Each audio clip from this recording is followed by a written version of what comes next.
Hey everybody, it's your girl Sherry. Welcome back to Alleged Actually podcast. We are back today. I'm back with my Bravo bestie Joey. What's up, Joey? Hey, thanks for having me back. Absolutely, honey. I don't want to do this reunion with anybody else. No. We had so much fun last week, so I was I like, agree. yeah. Okay, so I have to know before we get into it, what did you think about part 2? So I think it was good, but I think I was a little underwhelmed only because I feel like we're so used to part 1 being kind of like a snooze fest. And it was so not a snooze fest that like this part, it was they had big shoes to fill. It wasn't bad. Right. I agree. I was a little underwhelmed. I felt the same way. I really did. They came in so hot on part 1, and you're right. Normally we have to build to it, and we kind of went in hot, and then it kind of cooled us off a little bit in part 2. Yeah. But there were still some good moments, and we're going to get into it. So before we do, guys out there, real quick, I'd like for you guys to go ahead and hit that like button, share, comment, and subscribe if you haven't. Also, make sure you hit that notification bell so when me and my Bravo bestie are on, you'll be the first to know. I mean, come on. Also, really quick, I want to give a quick little birthday shout out. Someone special has a birthday today, right? It's true. Happy birthday, Mom. I'll see you at dinner later. Happy birthday, Miss Debbie. Hope you have a great, great day. Thank you for that. That was nice. Absolutely. Absolutely. Got to take care of the mamas now. Come on. She deserves it. That's right. All right. So, guys, we pick up this week with Shannon addressing Emily in the whole Emily going after Jenn with the Ryan debacle. You know, I'm going to have to say, we talked about this a little bit last week, but Emily is really tearing my nerves up. She's like, I don't know if like that side of the couch is like contagious, like the negative energy, but like, and like, again, like Emily, you're on a show, talk about yourself. See? She is just digging in on like everyone. If it's not Shannon, it's Jenn. If it's not Jenn, it's Katie. It's crazy. It is so, so crazy. And it's not normal for her. I mean, she's been on for a while. I haven't seen this side of her on a reunion before. So I'm going to have to lean into the fact that after she watched this season back, she realized that maybe she dropped the ball on her own storyline. So maybe what was her storyline? Thank you. That part.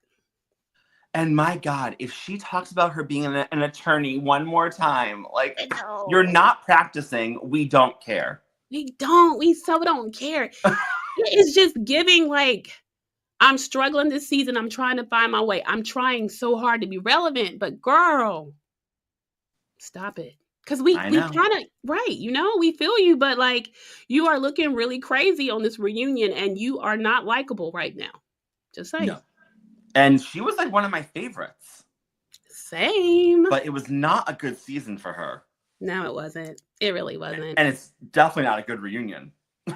No. I mean, God, I'm like seeing everybody kind of like saying the same thing. Like, Emily, shut up already. It's like, okay, we get it. Attorney, we get it. My gosh. It's not giving what I think she thought it's going to give. But she is still taking Jenn to task over Ryan, and Shannon comes in and says... Although I will say, real quick not to interrupt, sure. But when she says, Jenn, I care about you, this is what I'm saying, I'm looking out for you, I do believe her. I do too. I do. And the reason I especially believe her is that I feel like Jenn triggers her because it reminds her of how her mother was. And I think she wants to see something different. She's rooting for her. Like, find your footing, be independent, stand on your own too. Trust me, get it. I get it. I do. Yeah, so do I. But my thing is, like, how she like checked Tamara like last week and was like, you want better for Shannon, try saying it like this.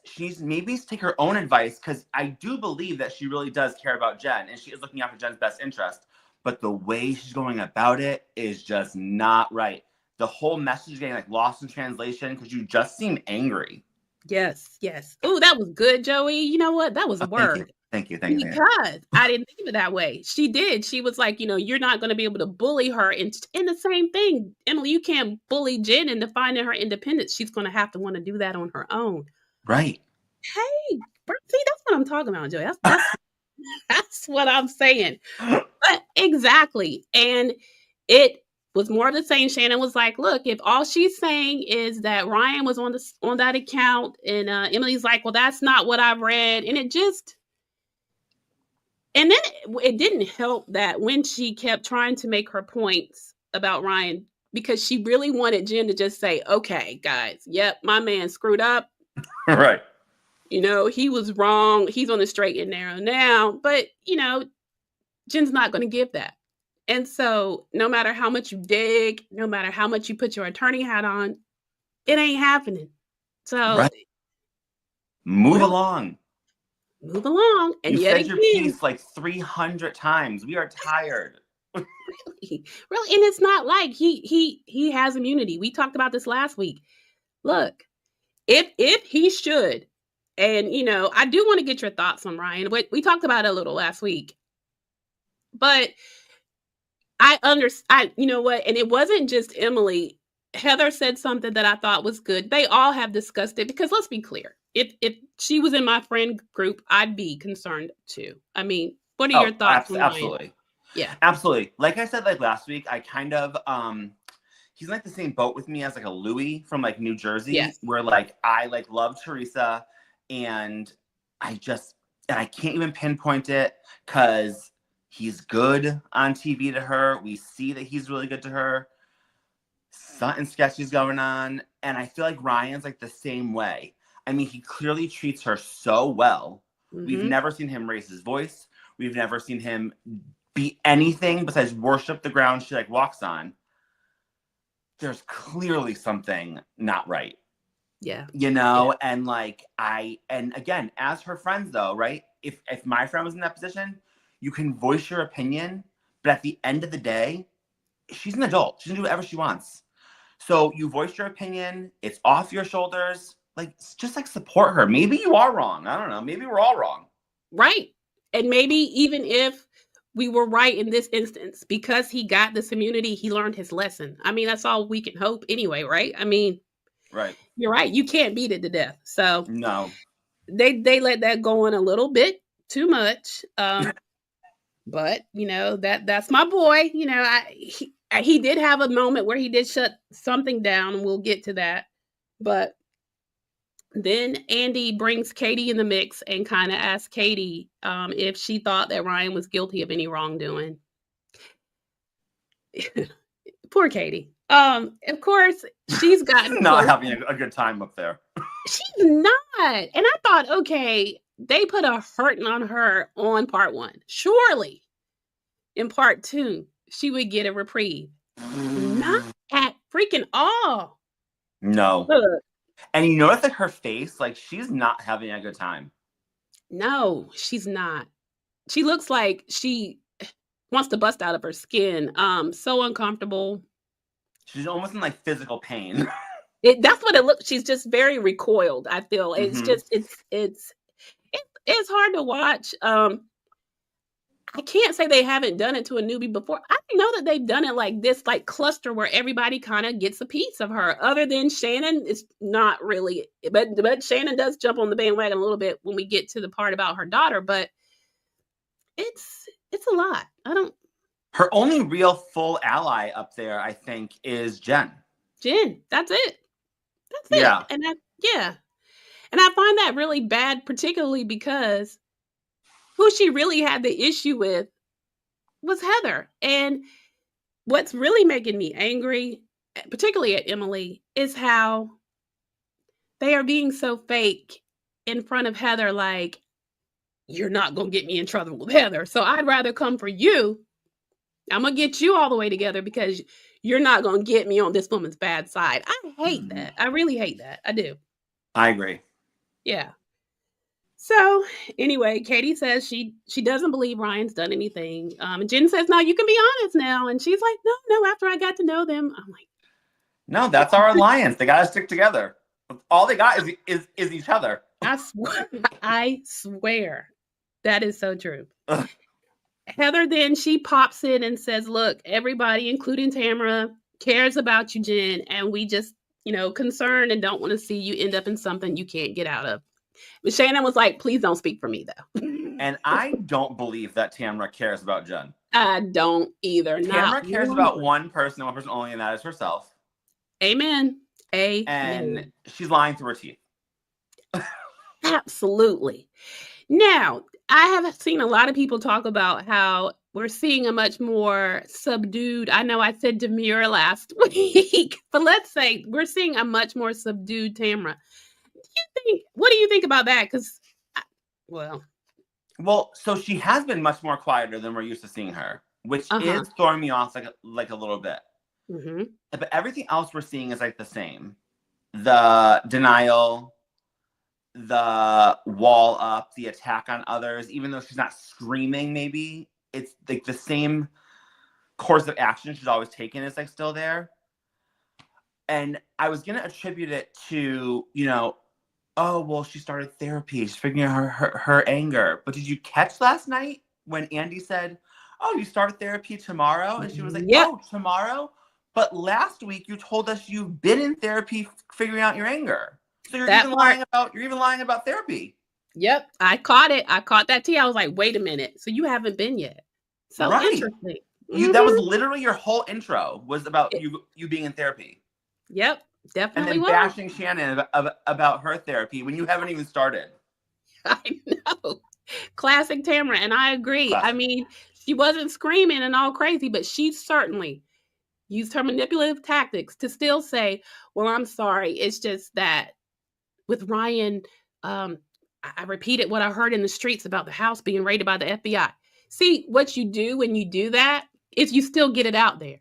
You still put it out there for people to think, ooh, FBI, instead of just saying, I'm sorry. You're repeating the thing that got you in trouble in the first place, just as an extra dig, like she did last week to Shannon. Yeah, and she's like on this whole brigade, like Ryan brought Eddie into it. Like Ryan shouldn't be talking about anybody else, blah, blah. That is so rich coming from you. You talk about everybody. Everybody's man, particularly if it's one of the guys that they're dating when it was Vicky and Brooks. I mean, not that it was wrong per se. He turned out to be a massive, but she does do it. She does do that sort of thing. And, and she had the thing with, leave Eddie out of it, like you said, and no. And Andy brings up the whole cease and desist letter that Ryan did, have sent to Tamara after Watch What Happens Live. Now, did you watch that episode on Watch What Happens Live? I did, but I can't really recall like what the exact comment was. So the comment was she was mad because Ryan had said, what is Eddie's job? And she said, look, we make more in a year in our THC business than he does from stealing from that Dodger player or taking money from the Dodger player. Yeah. Mm-hmm. And it was right after the episode Hot where she had gone at Ryan and Jenn at Katie's dinner. So, and I remember Eddie being in the audience just looking like, oh, he knows. That poor man. I mean, I don't know how he deals with her. I don't know either. When the rumor was coming out that there was a divorce brewing, even though I had read enough to know it wasn't Eddie and Tamara, but I was like, is Eddie finally going to get out and get away? But, it turns out to be a former housewife. I don't even know why that was news because somebody cares. But no, we don't. No. For those that don't know, it's Teddy Mellencamp and her husband are splitting. That's a subject for another time. I would like to invite you back, Joey, because we don't have the time to recap because we've got like several housewives at once. I know we said we were going to try to do Salt Lake together, and we are. So guys, stay tuned for that. Yeah. But I'd like to do like a roundup special where we kind of talk about how we feel about each one of the franchises and some of the tea that's out there on former housewives, if you're up for it. Bring it on. All right. Stay tuned for that, guys. But so Eddie just kind of looked like deer in headlights. And then I was so last week they teased with where did Eddie sleep that night? We get to that with this because it's off of Jen and Tamara going back about that night, about the things that Tamara said. And she comes back because she's still zinging. She's still got the Jen zinger that that Joey coined Jen to have, which I love. And yeah, but it's very underwhelming, the fact that it was just that he was upset with her following her behavior at Katie's dinner. And But was she caught in like another like lie? oh, sure. Because when Jen mentioned that he didn't sleep in bed with her like that night, what are you talking about? Yes, he did. Da, da, da, da. And then, you know, I love a shady production team. I did too. And the shady production team that we love so much showed a clip of unseen footage where she is talking. Who is she talking to? I forget. She's talking to Gina. It was Gina. Gina.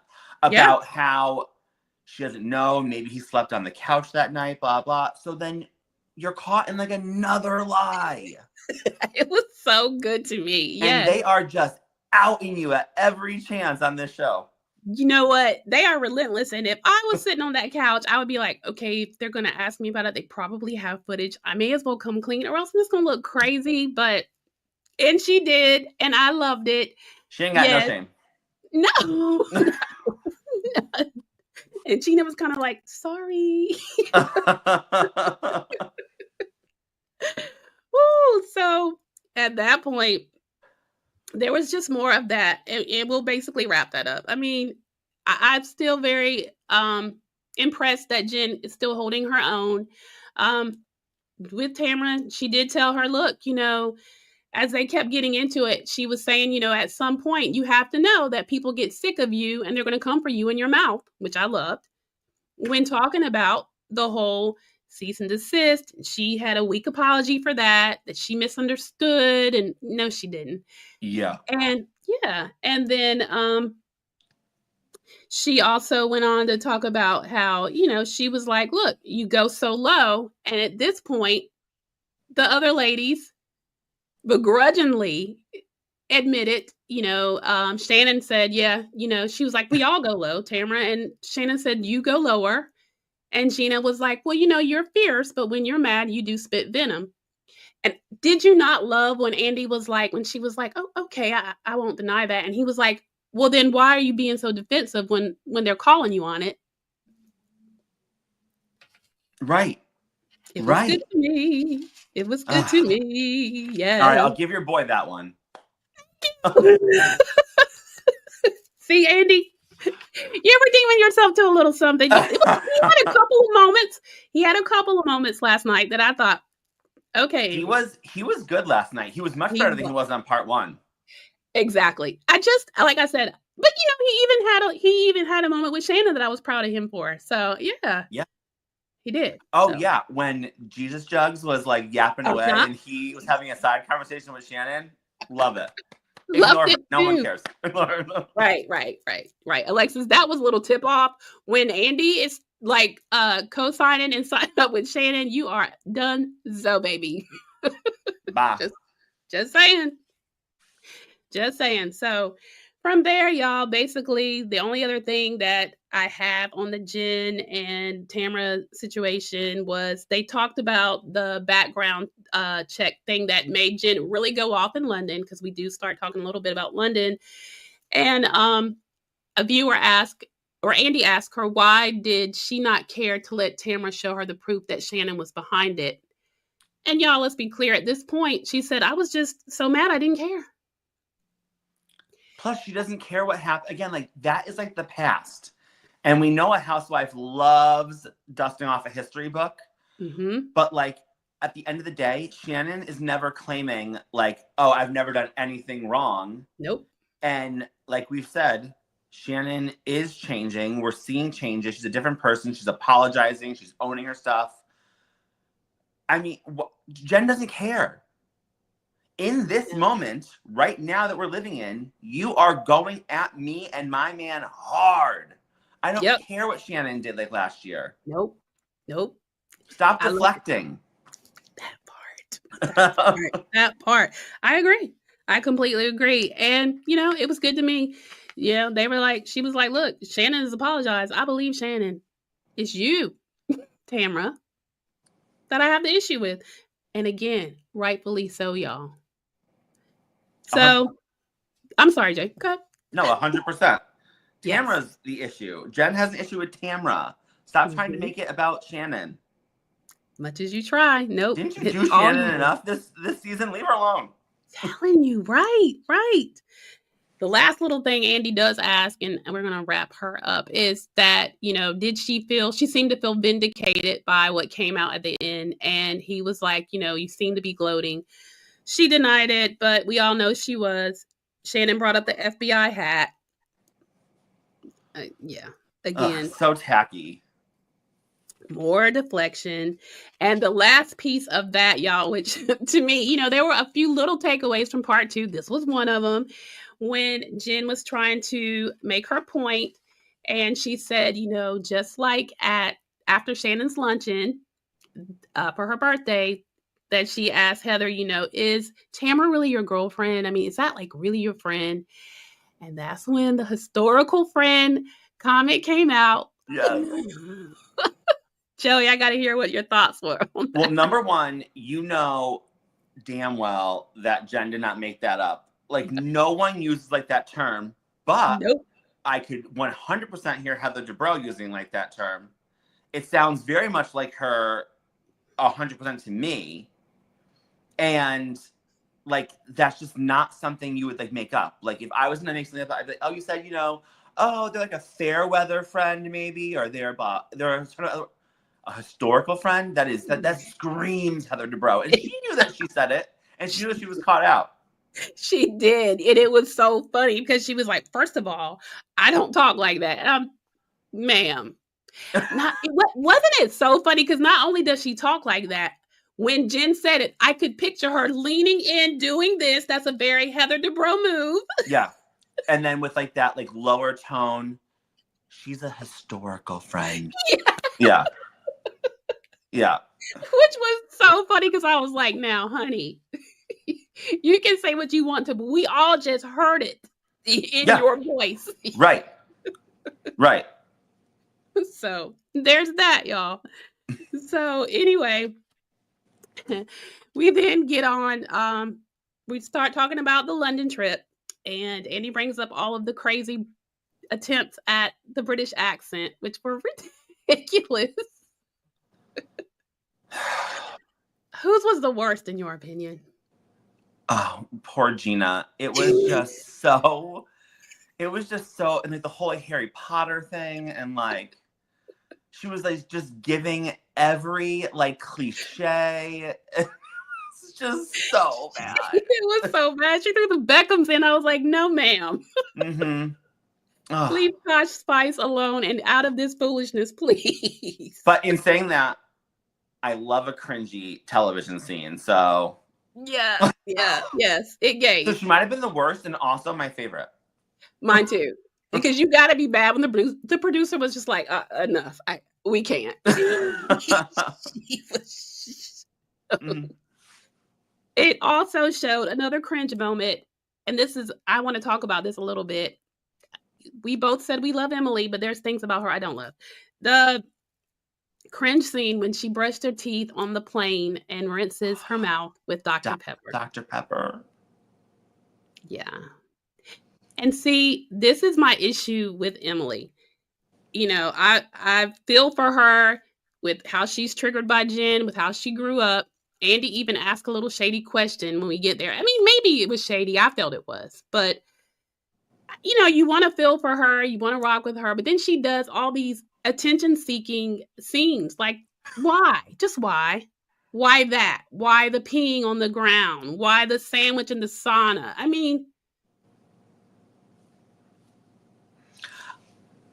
mean, you know what, though? Great TV.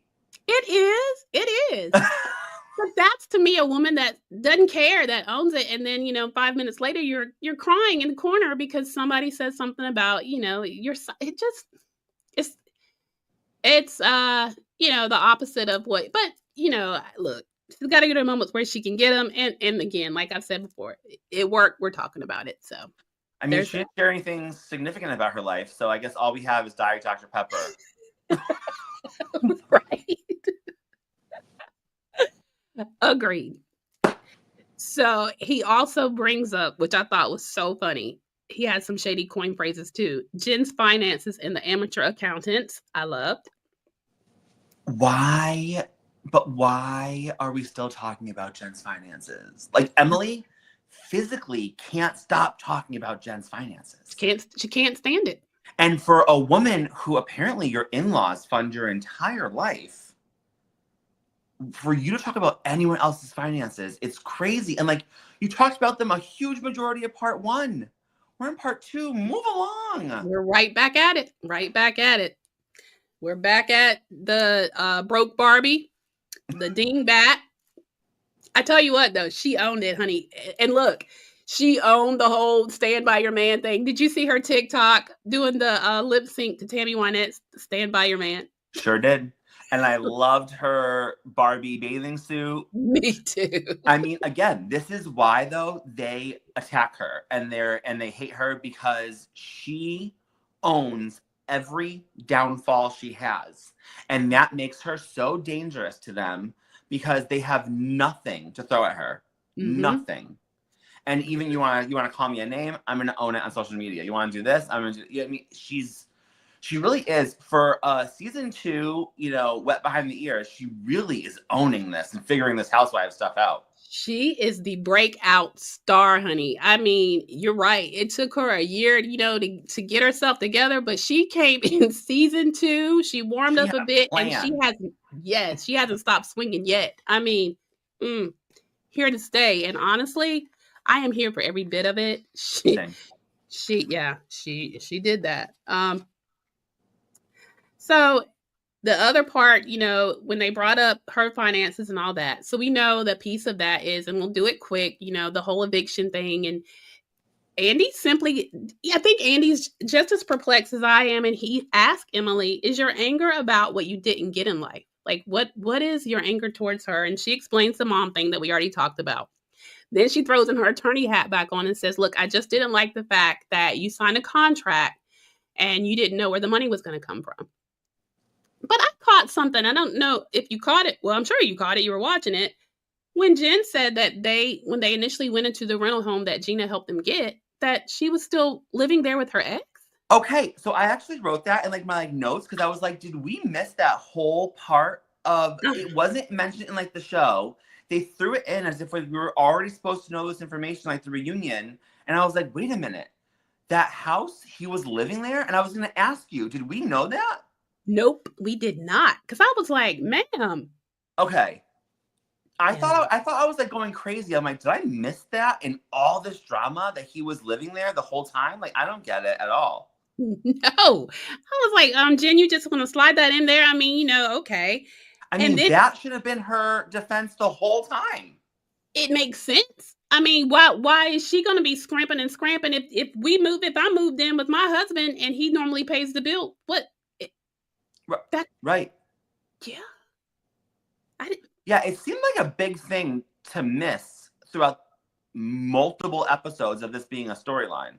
As much as they brought it up, you think we would have heard that already. So I don't know what that was about, unless, you know, because they do have a very contentious relationship at this point, and maybe he didn't want her to bring it up. Oh no, but she did. I know that I'm not going crazy because I thought, I was like, no. Yeah. No. I was like, okay. Even she goes on to say that we're nesting in our home with our children. I'm like, Jenna, baby, how much nesting were you doing when you had a whole Ryan over there that we saw? A nesting? Right. Child, I was just like, okay, I'm gonna put that down for discussion, but ma'am. Right, because at this point you've already been with Ryan for like over like a year or whatever, and then you got a new house with your ex. I don't know. It did. Okay. Didn't add up to me either. Each their own. Okay. If she likes it, I love it. And if the ex was down and they were nesting, nest on. I mean, yeah. So Andy does ask her, what is she now doing to become more financially responsible or to get a hold of her finances? This is another one, Joey. Do you want to take this one? I mean, I don't know. Like, what is she doing? She said that she's, more aware of her car payment. I mean, like, she knows when it is, and But that's not how you're making money, by paying a car payment. Child, listen, I know, that's why. You saw that their salaries came out. She made $150,000. Yes. For the MVP of the OC only made $150,000. She better get to renegotiating on next season, because really? Did you see what Tamra made? Almost $1.5 million Yep. to be a monster on television that nobody wants to watch. That nobody cares to see, that we're begging for her to get removed. You know what? Can't make it. She made more than Shannon, which is, to me, unbelievable. Unbelievable. But I also don't understand. So this is your only job, Jen? Like, I don't know. $150,000 to live in Orange County? It's not a lot of money. And then even in her divorce decree, $200,000 and then $6,000 a month gets you what? $6,000 a month gives you what? 70 something? 72? Mm-hmm. And where are you going? I mean, she almost has to have Ryan. I mean, at this point, if she's not gonna listen, I mean, I'm not that about that life. And look, true to know, when I'm watching it and from the women's perspective, I mean, I'm a woman that had a divorce and a lag in between, of course, before I met my now husband. And I am of the persuasion, particularly when you're a mother, that you figure out something, because I get their frustration with Jenn. I'll say that. I love her, right? I mean, she to me, yes. And I don't even I kind of want to do this in private and quietly, but I can say I get their frustration. It's hard to watch, because God forbid if he was to say, goodbye, Jenn, I changed my mind. Where's she? You know what I mean? So yeah. Yeah. It's all right. Her payday will come next season. Oh, honey, it better. It's certainly better, because she did that, and so she at least better be making that Gina Emily money, almost $650. At least, yeah, at least. Call me Jenn. I'll help you. I'm an operations manager in my real life. We can talk a coin. I'm just saying. Okay. Anywho.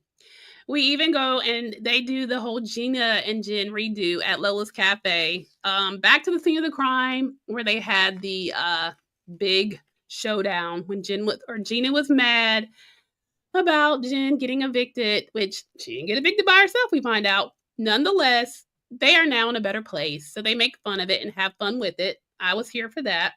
But shame on Gina, because if you're the real estate agent, you knew that he lived there. Right. You knew he was supposed to pay the bills. You knew he wasn't paying the bills. And then you wanted to make a television scene and just attack her. Mm-hmm. Mm-hmm. Shame. Big time. Big time. You were doing it for them cameras, Gina. You knew what was up. Just saying. They then bring up the whole Dolce & Gabbana dress of it all, too. Now, to me, that was extremely mean, particularly coming from Heather. Girl. But don't forget, it wasn't mean. It was gossipy. I don't know what the difference is. I don't know what the difference is. Is being gossipy like that not mean behavior? Very mean behavior. Very mean behavior. Yeah. And poor Katie tries to get in there and help her friend out and says, I know. I was like, girl, we already got it. You didn't have to do that. But she tried and says, hey, looking at that price tag was very mean, girl. I was like, you were having a quiet moment and here we go. But she must be a glutton for punishment. And they were off her case for 5 seconds, but she couldn't handle it. She couldn't. She had to hop in there. And so Heather was like, did you see the way that she looked at her? I'm just like, woo, girl. Oh, her facial expressions. Let me tell you, she can't fib anything. Her face says everything. She could easily she could play a serial killer, or she's got that whole acting thing down. Add it to the IMDb. She really could. She so could, honey, because the way she was looking, those looks, give Ice Queen, just saying. Okay. I know, but it's like a Heather I like don't know. I've always like loved Heather, and I've been like a supporter, and I'm like on social media like fighting for her. Like, I don't think she meant it like that, or that's just, it came out like the wrong way. But you know what? I heard Katie say something that resonated with me when it comes to Heather, because I'm the same way. You could not talk about Heather Dubrow. I was like, that's my girl. And she did have her flaws, because she can be condescending and she can be snooty, but that was kind of part of her charm. Well, I mean, yeah, fancy pants. Right? But Katie made a comment, and it was kind of an under the breath comment, but I mean, it was on mic. And she said, whenever someone portrays Heather less than anything perfect, she gets defensive. And you made that point last week to include her husband, Terry. I mean. Right. But then it's ironic to me that you're going through this whole season aligning yourself with the villain and showing signs of her same behavior, which really goes against everything that you like stand for, right? Being perfect on TV. I know. I just think she thought that somehow, if she could align herself in a way, but then kind of backpedal her way out of it, that Tamara would help her with her dirty work, because Tamara is vicious. But she didn't need any help, because Heather came off as pretty vicious herself. And I was very, very disappointed. And when I thought maybe she would clean it up for the reunion. No, she's like doubling down. I don't get it. I'm waiting for like something out of her, like a genuine like apology about something from her this season. No. I mean, even like I said, I get it with Katie, because Katie came out hot for her, but for Jenn, I mean, and then she does try to explain it, saying, look, me and you had a conversation about your finances before, and I had given you suggestions, and then when you go and buy this $2,000 dress, but that is just not your place. And I don't think she thought that one through, because she came out looking really bad with that one. But at any rate, Jenn gives us a little bit more background about her and her husband, her ex-husband, about how he basically will not communicate with her, how he was not paying what he's supposed to. And even with the settlement that she got in the divorce, she didn't get that $200,000 yet. She ain't getting that $6,000 on a consistent basis, which Emily says, that's my point. I want you to, I know. But then the attorney hat came back on. Well, she couldn't help herself, Joey. She had to say, like, that's they'll garnish his wages. They'll do this. They'll do that. I mean, I know. All right, we're gonna put a bow on that, y'all. And the next thing they touch on a little bit, and I want to get your take on it. Andy checks in with Gina and finds out where her and Travis are. I'm so upset. I love her and Travis. I love Travis. Me too.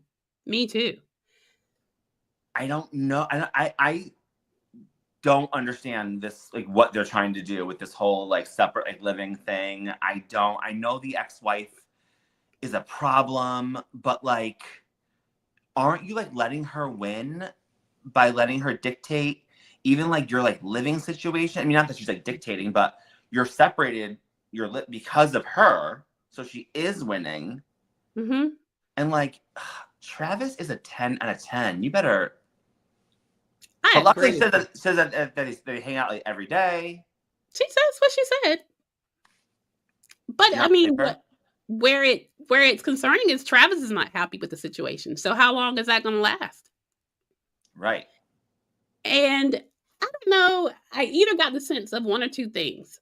Either I felt like the thing with the ex-wife, there's something that she can't say, because I mean, I get it, but how difficult can this woman make their life? I mean, Heather even brings up, well, once the divorce is final, then things should get better. And she says, I don't think it'll ever get better. So that's giving somebody an awful lot of power. So like, look how much power they're giving her now. True. I don't get it. Unless Gina's trying to make herself look better, about as if she had no choice, because it gave, okay, I have my real estate license now. I have a little bit more money up, and I just don't want to take you and your kids on. That's what it gave at first. That's why I was mad at Gina. Am I wrong? Check me, bravo, bestie. No, I think everyone has like their own interpretation. Like, I don't know if I really saw it as that. I just think that I didn't really understand in the moment, like why the separation was happening. Mm-hmm. And I think that as like we like learned more and more about the ex-wife, it kind of like laid out the plans. But like you're saying, like, I mean, how much power are you going to give this woman? Right. Like, and you were already like living together. So like, I mean, like what? I don't know. And what I didn't understand is not only are they living together, he appears to have custody of the children, unless that's just for TV, which didn't look like it if they all were. I mean, it certainly did not.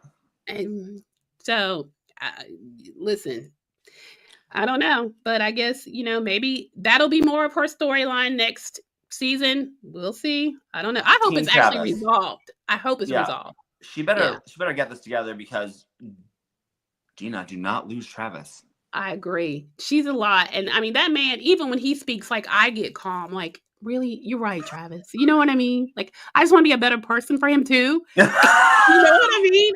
And he's just so nice to look at. He is. He is. He's a good-looking man. I mean, with that just beautiful skin. Just saying. Gina, don't mess that up. Don't do it, sis. Don't do it. I co-sign. Right. Okay. So this point, they break for lunch, and then we get our first glimpse of Dum Dum, aka Alexis. We get some scenes back in the trailers. When Tamara went to go visit Alexis in the trailer.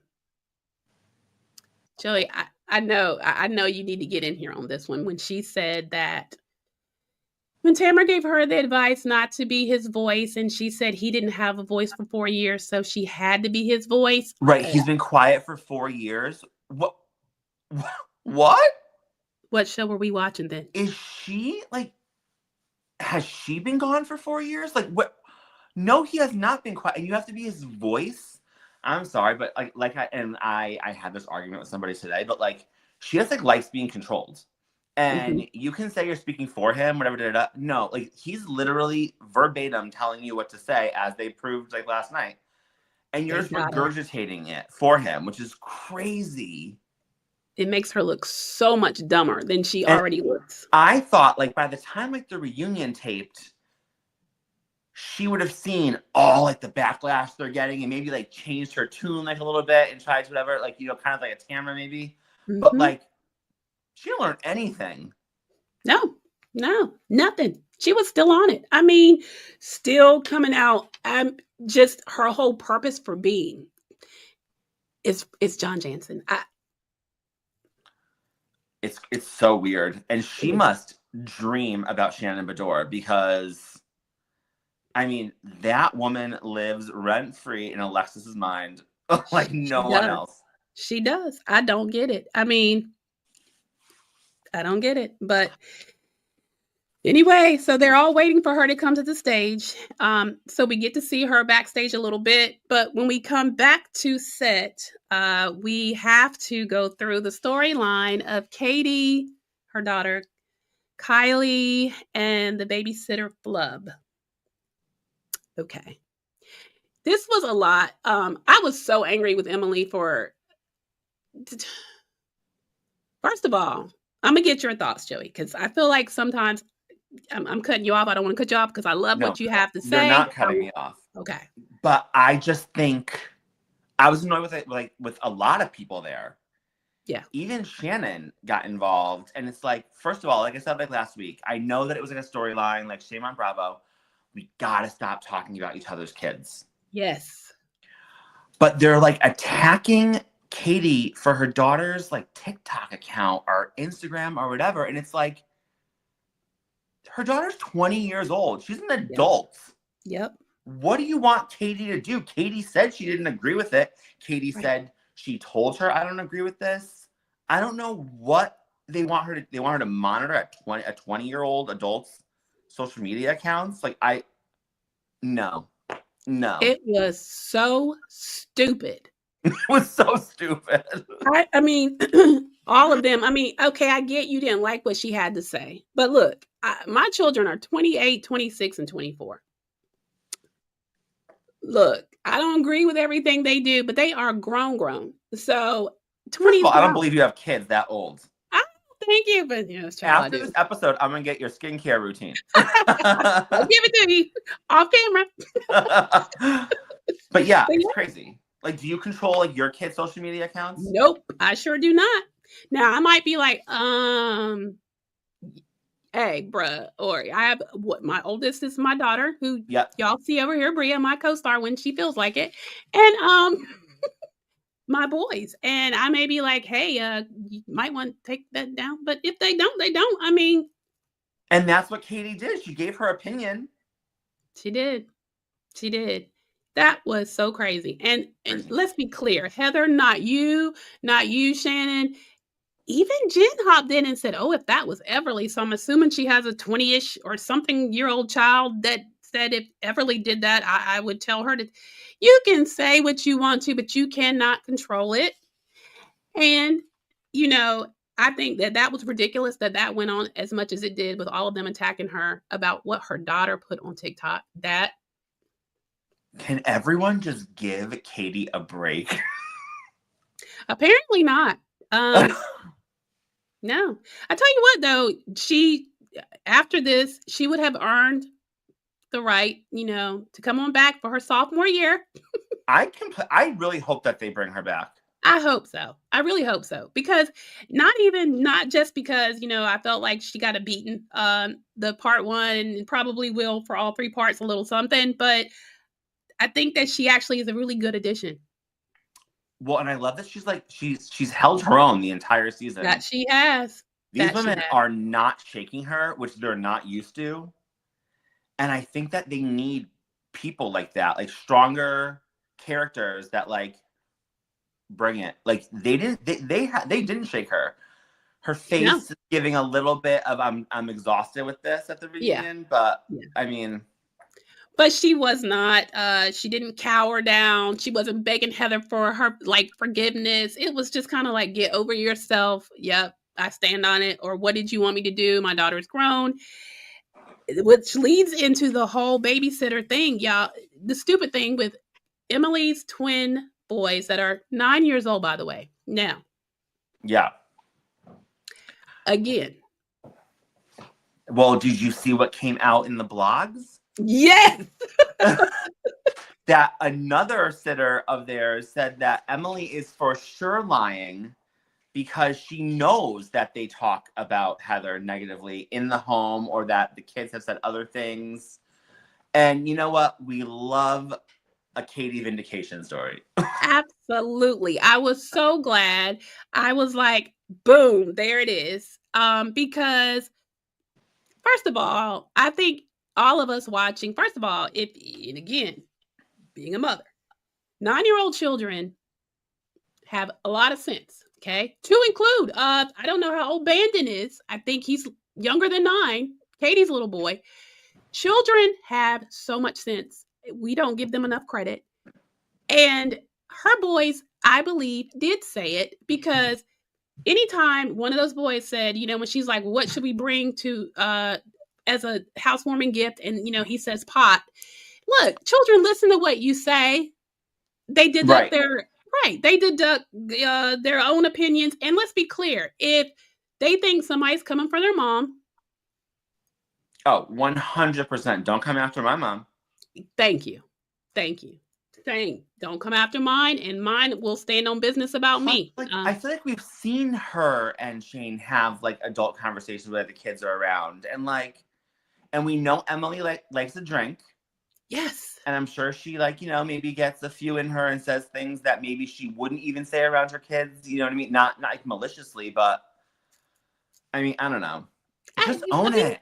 I was about to say, just own it. Look, you got busted. And to be fair, outside this season, Heather wasn't always nice to you, Emily. So if you did say it, stand on it. Hey, we might have had a bad time. I might have said something. The boys might have overheard it and formed their own opinions. Look, case in point, when I worked at the office once, I would come home, didn't realize I'm venting about work. My daughter was older. She was probably middle school because she had braces. I had to take her with me to work. She could pinpoint everybody in that office by name. She knew their backstory. She knew that, yeah, Mom, I knew that was this one, this one, this one, this one. I'm thinking, whoa, listen, your kids listen to what you say. And again, they will deduct their own opinions based off. If somebody is bothering you, they're going to hop on your side, as they should. 100%. Yeah. So I'm just like, I don't even care if my mom's wrong. Exactly. I'm still defending her. That's right. That's right. We are staying on business together. I might be like, Mom, that was a little crazy, but we are a united front here. Okay. Yeah, I'll tell her behind closed doors that she was wrong, but I'm defending her in public. Exactly. So I'm just like, y'all, that was another thing that was dumb.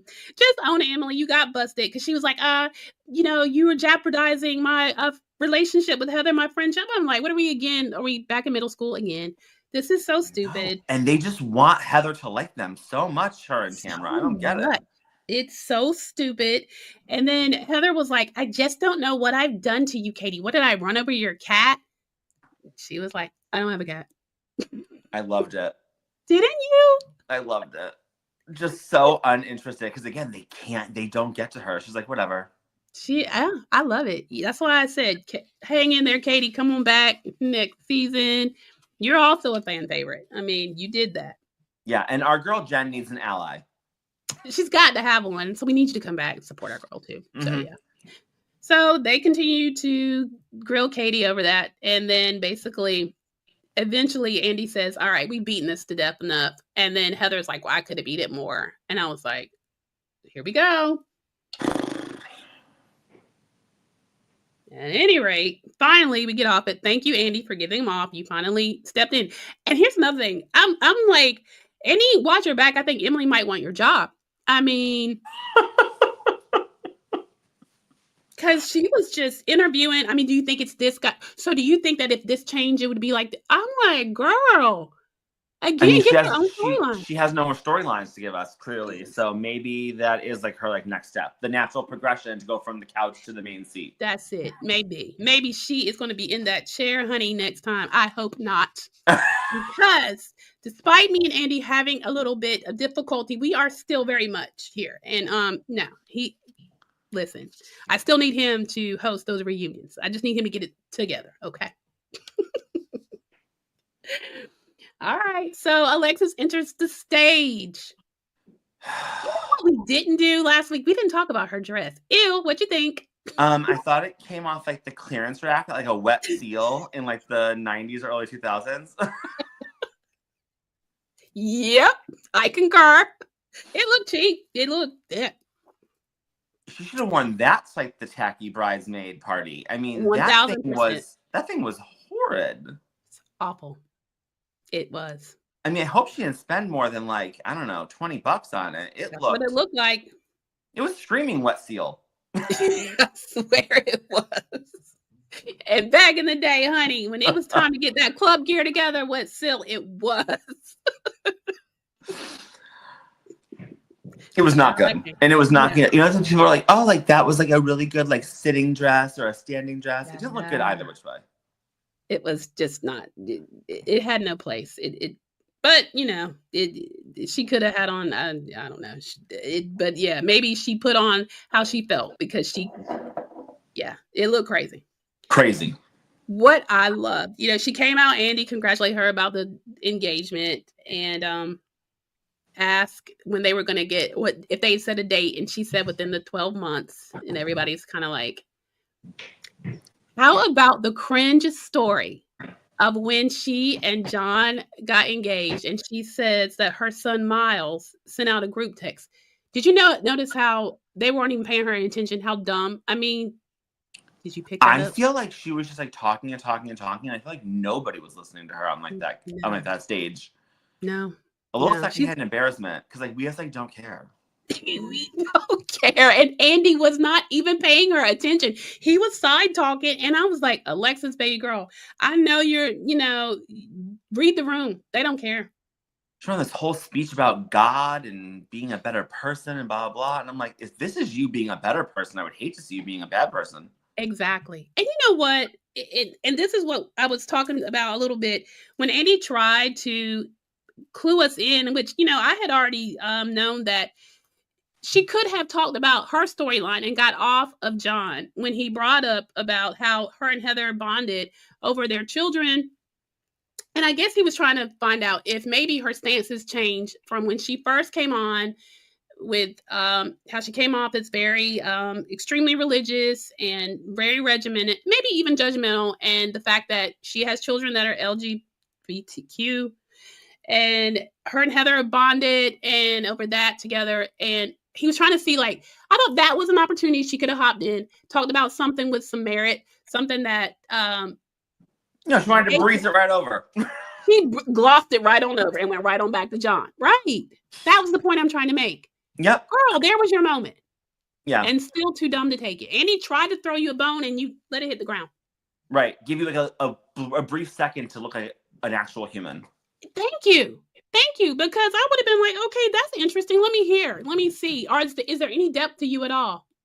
Yeah, because I would have liked to hear about that. Because I actually think that is super fascinating, that you're like so religious. And yeah, I love the fact that you're super supportive of the LGBTQ community.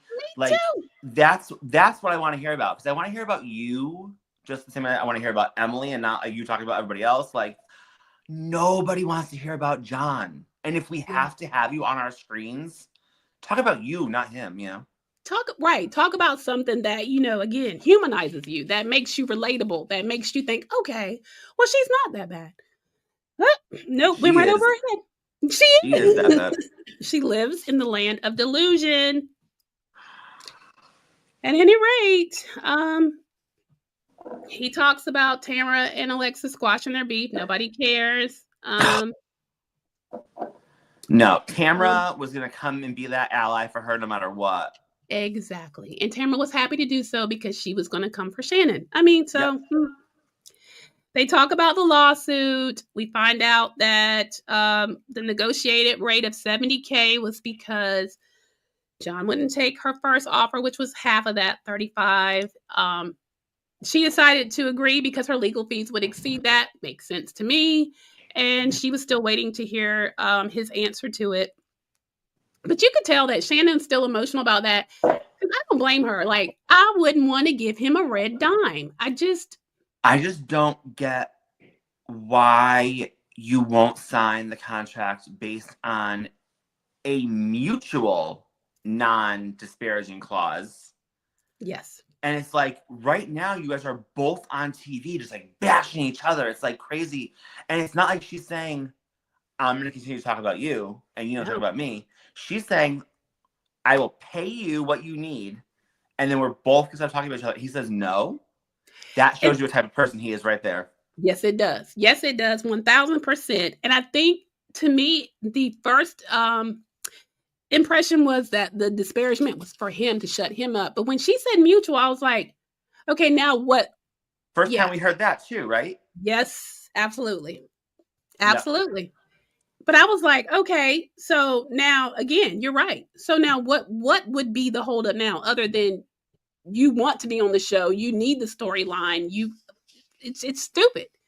Sign it. Right. And because Alexis's child support has to almost be over, so they're going to need some money, so she got to get a contract next year, and they got to talk about Shannon, so. You know what? Didn't think about that. Good point, Joey. Again, yes. Because only thing that I can think of. Only thing that makes sense to me, too. At this point, then they talk about the videos.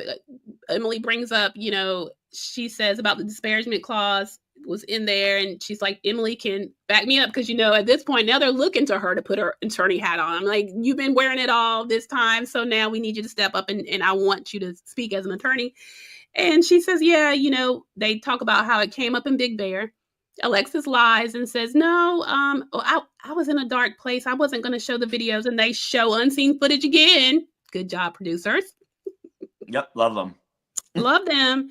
And basically, she was coming ready to bring the video receipts and all this, that, and the third. She just came in, had it for Shannon. And gotta say, good job, Shannon Medora, because what you couldn't seem to do to Tamara, you did to Alexis. Hey, and I'll take it what I can get. Okay. True. Were you not proud of Shannon? She was so well spoken. She was direct, and she was like so like unbothered. Like I felt like it was like the first time because this season she like ran like a lot. Yeah. Shannon storms out the door. Yep. She didn't seem like that flustered or phased. She was direct. She like stood on business. She like got her sentences out. They were clear. They were good. She had some good zingers, let me tell you. She got her all the way together. She got her with, how you must have rehearsed a million times in front of the mirror. There's the door, Shannon Bedore. Because she said it multiple times. I didn't realize that she had said it multiple times like the season either. She did, and the producers gave us that tea. They bring that back. I was like, yeah. So she got her on that. She caught her in the lie about the text message, or the fact that she said that she had nothing to do with the lawsuit that initially was with her ex-husband, Jim Bellino. Right. So this lawsuit thing is a thing but continues the lie, even though we have it in writing. She's bound and determined to make Shannon look bad, and yeah. We're not here for it. It didn't happen. She also says that it's not extortion. And it was. Anytime. So I looked it up. Okay, good. The definition of extortion is the practice of obtaining something, especially money, through force or threats. Is that not what's happening? That's exactly what's happening here. Exactly. Like, what? Mm-hmm. And I go back to like shame on Bravo. It's big time shame on Bravo. Big time shame on Bravo. Yes. Like a new low for them, right? An absolute new low. New low. I mean, Shannon wanted to fight it until they brought up that video. You could see the woman start shaking. And I can't say I blame her. I mean, that's damaging. I'm not on TV, but if somebody had footage of me on one of my lowest points that they keep threatening to air, good gracious. That is... I know. It's low and it's very, it's dangerous. They just go too far for these storylines, and that was not needed. So yeah, shame on you, Bravo. Basically, y'all, it pretty much wrapped up with Alexis basically saying, "Go ahead." Oh yeah. Well, Shannon wanted her to know, first of all, that everyone on the couch had said they like basically it couldn't be me, Shannon. I couldn't film under these circumstances. Like I wouldn't be here filming with, which was nice to see. It was nice to see. She was rattled by that because what Alexis was trying to do is make herself relevant and make it appear that these girls were on her side. Even our girl Tamra. Yep, because Tamra was kind of like, yeah. I couldn't have done it. And Alexis was like, well, they all said it. They knew it was difficult for me too, which is very dumb. And Shannon was like, look, girl, that was your choice. And she was like, well, it was your choice too. And she was like, no, this was my job. And she's like, well, it's my job too. She was like, whoop, but you're a friend of. Okay. Get it right. Friend. We love when they call the friend card out. Yep. It was good to me because you could tell it bothered her so much. 100%. Mm-hmm. And she said, look, honey, 10 years ago, I took your job and I'm still sitting here on this couch. She sure is. And is. And honestly, like the star of like the show, according to popular opinion. All about Shannon this season. So she's not only sitting there, she's sitting right by Andy too. You better believe it. You better believe it. I'm right here, boo. You're at the end of the couch. And you're here for 5 minutes. And she even said, isn't your time about what? Yeah, let's wrap it up. Wrap it up, boo. Wrap it up. So basically, y'all, that's kind of how it ended. She tried to say, well, I've been on TV for 15 years. Girl, where? Outside of Below Deck, where?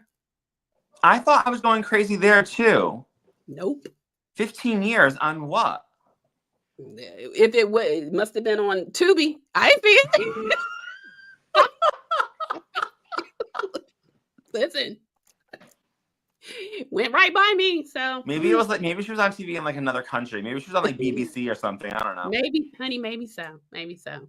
But y'all, look, I'm gonna let Joey have the last word. I want you guys to slide in the comments though and let us know what you thought. Child, last words, Joey. I mean, part 2 was a little blasé, Yeah. but I'm very hopeful for part 3. Same.